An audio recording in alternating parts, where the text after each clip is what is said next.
اعوذ باللہ من الشیطان الرجیم بسم اللہ الرحمن الرحیم الحمد للہ رب العالمین والصلاة والسلام علی سید المرسلین وخاتم النبیین اما بعد۔ صحیح بخاری باب فضائل اصحاب النبی، حدیث نمبر 3701، اردو ترجمہ۔ حضرت ابو الحسن علی بن ابی طالب قریشی الہاشمی رضی اللہ عنہ کے فضائل کا بیان۔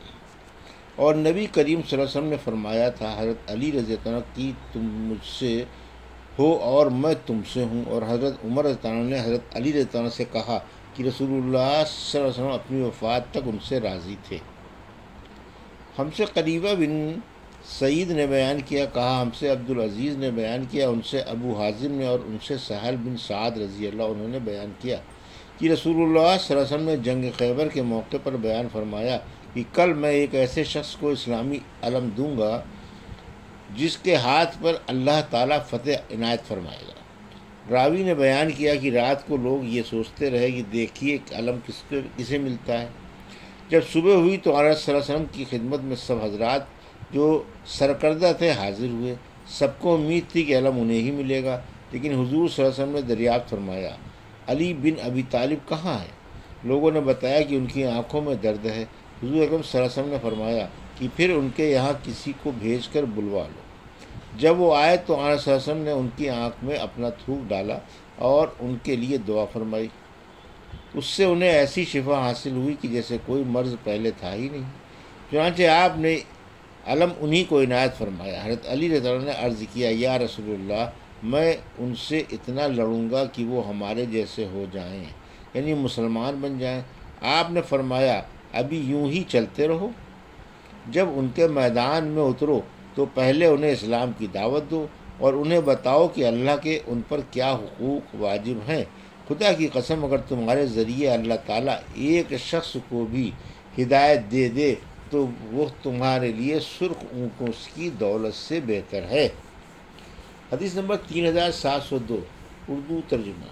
ہم سے قنیبہ بن سعید نے بیان کیا، ان سے حاتم نے بیان کیا، ان سے یزید بن ابی عبید نے بیان کیا، ان سے سلمہ بن عقو نے بیان کیا کہ حضرت علی رضی اللہ عنہ غزوہ خیبر کے موقع پر نبی کریم صلی اللہ علیہ وسلم کے ساتھ بوجہ آنکھ دکھنے کی نہیں آ سکے تھے، بے وجہ آنکھ دکھنے کے نہیں آ سکے تھے۔ پھر انہوں نے سوچا میں حضور صلی اللہ علیہ وسلم کے ساتھ غزوے میں شریک نہ ہو سکوں، چنانچہ گھر سے نکلنے اور آپ کے لشکر سے جا ملے۔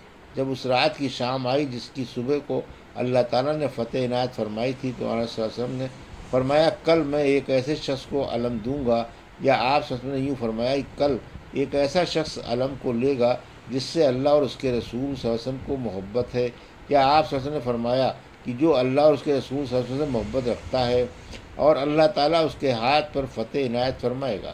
اتفاق سے حضرت علی آ گئے، حالانکہ ان کے آنے کی ہمیں امید نہیں تھی۔ لوگوں نے بتایا کہ یہ رہے علی رضی اللہ عنہ۔ آقا صلی اللہ علیہ وسلم نے علم انہیں کو دے دیا اور اللہ تعالیٰ نے ان کے ہاتھ پر خیبر فتح کرایا۔ حدیث نمبر 3703، اردو ترجمہ۔ ہم سے عبداللہ بن مسلمہ نے بیان کیا، کہا ہم سے عبدالعزیز بن ابی حازم نے بیان کیا، ان سے ان کے والد نے کہ ایک شخص حضرت سہل بن سعد کے یہاں آیا اور کہا کہ یہ فلاں شخص، اس کا اشارہ میرے امیر مدینہ یعنی مروان بن حکم کی طرف تھا، برسر ممبر حضرت علی رضی اللہ عنہ کو برا بھلا کہتا ہے۔ ابو حازم نے بیان کیا کہ حضرت سہل بن سعد رضی اللہ عنہ نے پوچھا کیا کہتا ہے؟ اس نے بتایا کہ انہیں ابو تراب کہتا ہے۔ اس پر حضرت سہل ہنسنے لگے اور فرمایا کہ اللہ کی قسم، یہ نام تو ان کا رسول اللہ صلی اللہ علیہ وسلم نے رکھا تھا، اور خود حضرت علی رضی اللہ عنہ کو اس نام سے زیادہ اپنے لیے اور کوئی نام پسند نہیں تھا۔ یہ سن کر میں نے اس حدیث کے جاننے کے لیے حضرت سہل سے خواہش ظاہر کی اور عرض کیا کہ اے ابو عباس، یہ واقعہ کس طرح سے ہے؟ انہوں نے بیان کیا کہ ایک مرتبہ حضرت علی رضی اللہ عنہ حضرت فاطمہ رضی اللہ عنہ کے یہاں سے آئے اور پھر باہر آ کر مسجد میں لیٹ رہے۔ پھر حضرت صلی اللہ علیہ وسلم نے فاطمہ رضی اللہ عنہ سے رفع دریافت فرمایا، تمہارے چچا کے بیٹے کہاں ہیں؟ انہوں نے بتایا کہ مسجد میں ہیں۔ آپ مسجد میں تشریف لائے، دیکھا تو ان کی چادر پیٹھ سے نیچے گر گئی ہے اور ان کی کمر پر اچھی طرح سے خاک لگ چکی ہے۔ آپ مٹی ان کی کمر سے صاف فرمانے لگے اور بولے اٹھو اے ابو تراب اٹھو، 2 مرتبہ آپ نے فرمایا۔ حدیث نمبر 3704 اردو ترجمہ۔ ہم سے محمد بن رافع نے بیان کیا، کہا ہم سے حسین نے، ان سے زائدہ نے، ان سے ابو حسین نے اور ان سے سعد بن عبیدہ نے بیان کیا کہ ایک شخص عبداللہ بن عمر رضی اللہ عنہ کی خدمت میں آیا اور حضرت عثمان رضی اللہ عنہ کے متعلق پوچھا۔ ابن عمر نے ان کے محاسن کا ذکر کیا، پھر کہا کہ شاید یہ باتیں تمہیں بری لگی ہوں۔ اس نے کہا جی ہاں۔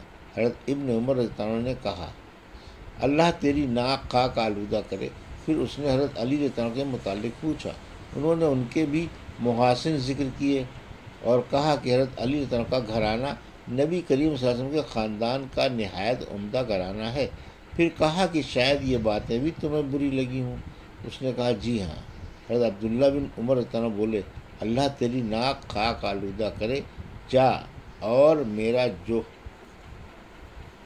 بگاڑنا چاہے بگاڑ لینا، کچھ کمی نہ کرنا۔ حدیث نمبر 3705 اردو ترجمہ۔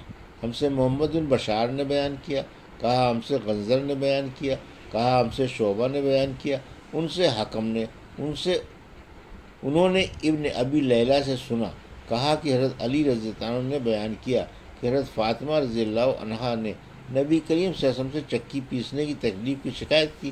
اس کے بعد آن صلی اللہ علیہ وسلم کے پاس کچھ قیدی آئے تو حضرت فاطمہ رضی اللہ عنہا آپ کے پاس آئیں، لیکن آپ موجود نہیں تھے۔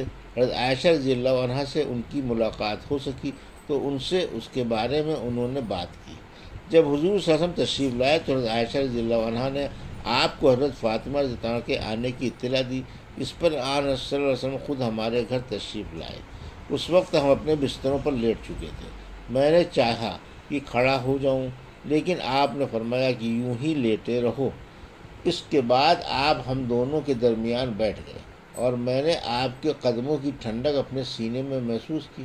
پھر آپ نے فرمایا کہ تم لوگوں نے مجھ سے جو طلب کیا ہے، کیا میں تمہیں اس سے اچھی بات نہ بتاؤں؟ جب تم سونے کے لیے بستر پر لیٹو تو 34 مرتبہ اللہ اکبر، 33 مرتبہ سبحان اللہ اور 33 مرتبہ الحمدللہ پڑھ لیا کرو، یہ عمل تمہارے لیے کسی خادم سے بہتر ہے۔ حدیث نمبر 3706 مجھ سے محمد بن بشار نے بیان کیا، کہا ہم سے غنزر نے بیان کیا، کہا ہم سے شعبہ نے بیان کیا، ان سے سعد نے، انہوں نے ابراہیم بن سعد سے سنا، ان سے ان کے والد نے بیان کیا کہ نبی کریم صلی اللہ علیہ وسلم نے حضرت علی رضی اللہ عنہ سے فرمایا کہ کیا تم اس پر خوش نہیں ہو کہ تم میرے لیے ایسے ہو جیسے حضرت موسیٰ علیہ السلام کے لیے حضرت ہارون علیہ السلام تھے۔ حدیث نمبر 3707 اردو ترجمہ۔ ہم سے علی بن جعد نے بیان کیا، کہا ہم کو شعبہ نے خبر دی، انہیں ایوب نے، انہیں ابن سیرین نے، انہیں عبیدہ نے، اور کہ حضرت علی رضی اللہ عنہ نے عراق والوں سے کہا کہ جس طرح تم پہلے فیصلہ کیا کرتے تھے اب بھی کیا کرو، کیونکہ میں اختلاف کو برا جانتا ہوں۔ اس وقت تک کہ سب لوگ جمع ہو جائیں یا میں بھی اپنے ساتھیوں ابو بکر و عمر کی طرح دنیا سے چلا جاؤں۔ ابن اسرین رحمۃ اللہ علیہ کہا کرتے تھے کہ عام لوگ روافظ جو حضرت علی رضی اللہ عنہ کی روایت شیخین کی مخالفت میں بیان کرتے ہیں وہ قطعاً جھوٹی ہے۔ یہ تھی صحیح بخاری باب فضائل اصحاب النبی کی حدیث نمبر 3701 سے 3707 کا اردو ترجمہ جو ابھی آپ نے سماعت فرمایا۔ اللہ سے دعا ہے کہ اللہ ہمیں حدیثوں کی صحیح سمجھ عطا فرما اور ان پر عمل کرنے کی توفیق عطا فرما، آمین یا رب العالمین۔